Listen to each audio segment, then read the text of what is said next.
बीजापुर गांव में सुबह के 4 बजे थे। खेतों से भोर की बूंदें टपक रही थीं। गांव में कोई भी चीज को बड़े उत्साह से देखा जाता है। एक बूढ़े आदमी ने देखा और बोला, अबे देख रहे हो कौन आया है इतनी सुबह इतनी बड़ी गाड़ी में। गाड़ी भी तो कितनी सुंदर है उनकी, ये भी तो देखो। ये तो है, अमीर लोगों की बातें भी अनेक होती हैं। इन सब बातों से अनजान गाड़ी से एक औरत उतरी। सिर से पांव तक लाल बी साड़ी में लिपटी, माथे पर बड़ी बिंदी, घूंघट इतना लंबा कि चेहरे की झलक तक न दिखे। उसके पीछे उतरा एक युवक, अर्जुन यादव, गांव का बेटा, जो कई साल पहले शहर चला गया था और अब बहू लेकर लौटा था। अरे तो अपना अर्जुन लगता है, बहुरिया लेकर आया है। अरे अर्जुन तुम, इसका ब्याह हो गया तभी तो बहू ले आया है। नमस्ते चाचा, नमस्ते सबको। शहर से बहू लाया हूँ, सिया नाम है। आप सबका आशीर्वाद चाहिए बस। हमारा आशीर्वाद तो सदैव इस गांव के सभी बच्चों के साथ है बेटा, सदा खुश रहो। अर्जुन को तो सब जानते थे, लेकिन बहू नई थी तो लोगों की निगाहें बहू पर टिकी थीं, जो चुपचाप खड़ी रही।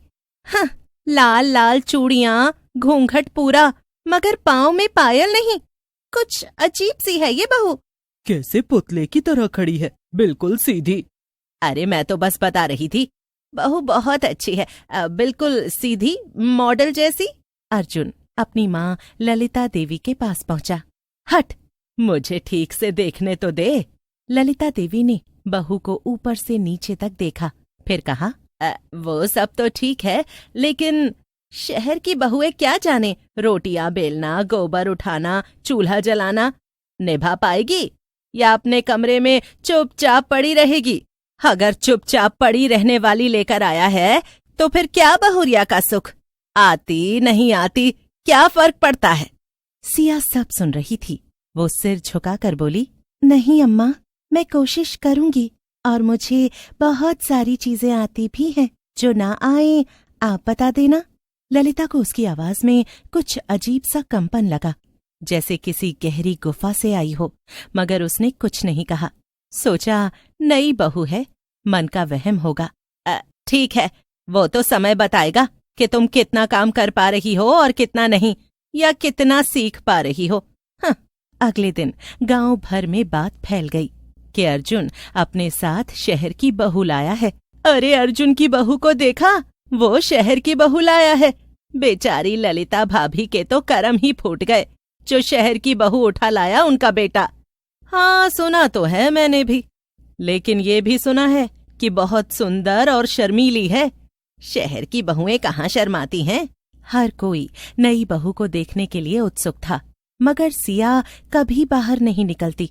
न कुएं पर जाती, न मंदिर, न ही आंगन में आती। कहा था ना मैंने, शहर की बहुरिया लेकर आए हो। वो अंदर ही बैठी रहती है, कहीं भी दिखाई नहीं देती कि उसका चेहरा दिखाई दे। घर जाओगे तभी सामने आती है, वरना हमेशा अंदर ही रहती है। कल चलते हैं फिर उनके घर बहू को देखने। हाँ, क्या पता तब दिख जाए, आखिर कितनी सुंदर है वो। दोनों अगले दिन जाती हैं तो सच में सिया बहुत सुंदर होती है। दोनों खुश होकर अपने घर चली जाती हैं। हाय हाय, गलत थे हम तो। वो तो कितनी अच्छी है बेचारी। हाँ, कितना अच्छा खाना बनाती है, बातें भी करती है और आकर बैठी भी साथ में।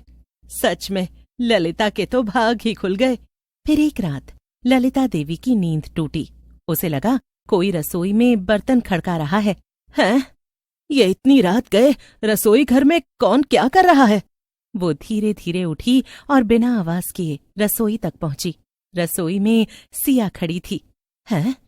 ये तो सिया है, लेकिन ये क्या कर रही है? ललिता की नजर सिया के सामने रखी थाली पर पड़ी। थाली का रंग लाल था, जिसमें कुछ काले धागे, नींबू और हड्डियां पड़ी थीं। हे भगवान, ये क्या बला है? ये क्या कर रही है? ललिता ने सिया को देखा तो वो कुछ बड़बड़ा रही थी। ये सब देखकर ललिता बहुत डर गई, जिसकी वजह से उसके हाथ में जो पानी का लोटा था वो उसके हाथ, और एकदम से शोर हुआ। ललिता बहुत घबरा गई। तभी सिया ने उसको पलटकर देखा। उसकी आंखें खून जैसी लाल थीं। पर अगले ही पल सिया सामान्य हो गई और बोली, क्या हुआ माँ? पानी चाहिए था क्या आपको? वो क्या है ना अम्मा, मैं व्रत कर रही हूँ, माँ काली का पूजन। हाँ, इसीलिए ये सब रखा हुआ है।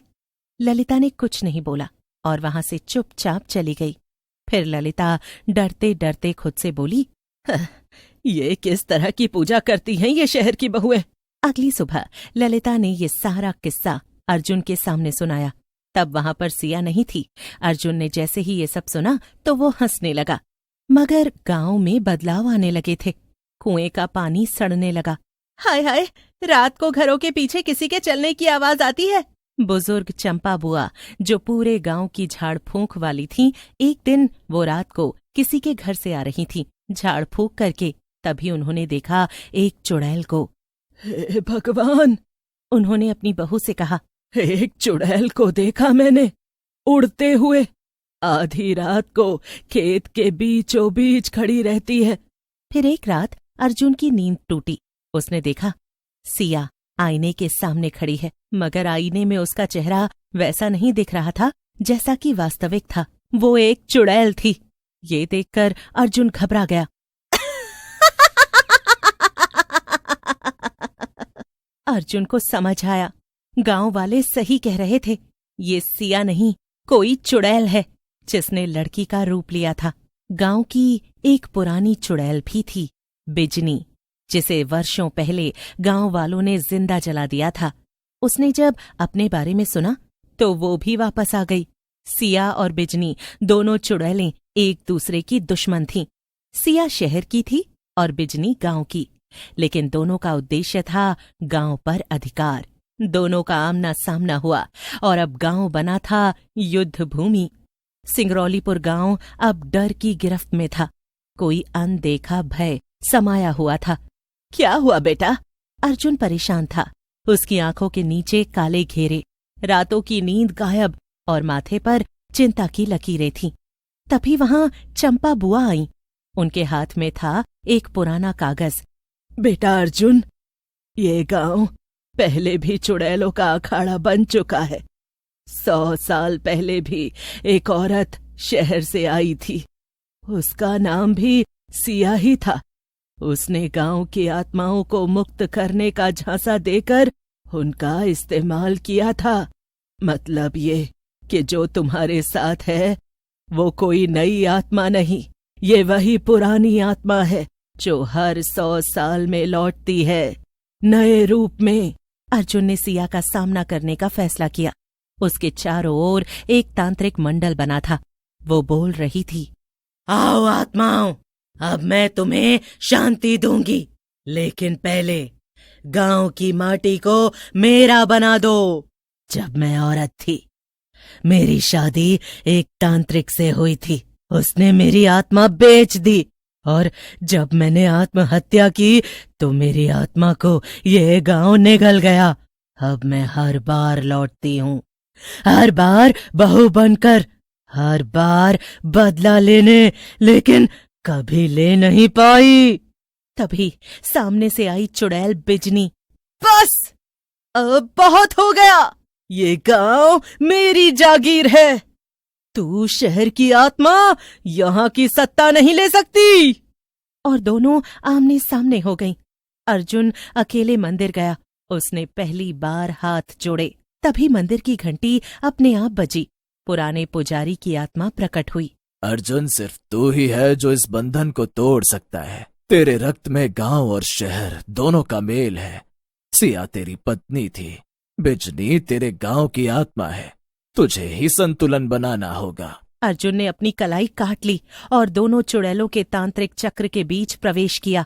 उसका रक्त जमीन पर गिरते ही सब कुछ कांप उठा। नहीं, ये मत कर! और तभी दोनों चुड़ैलों की शक्ति एक विस्फोट में विलीन हो गई। आकाश साफ हो गया, हवा शांत हो गई।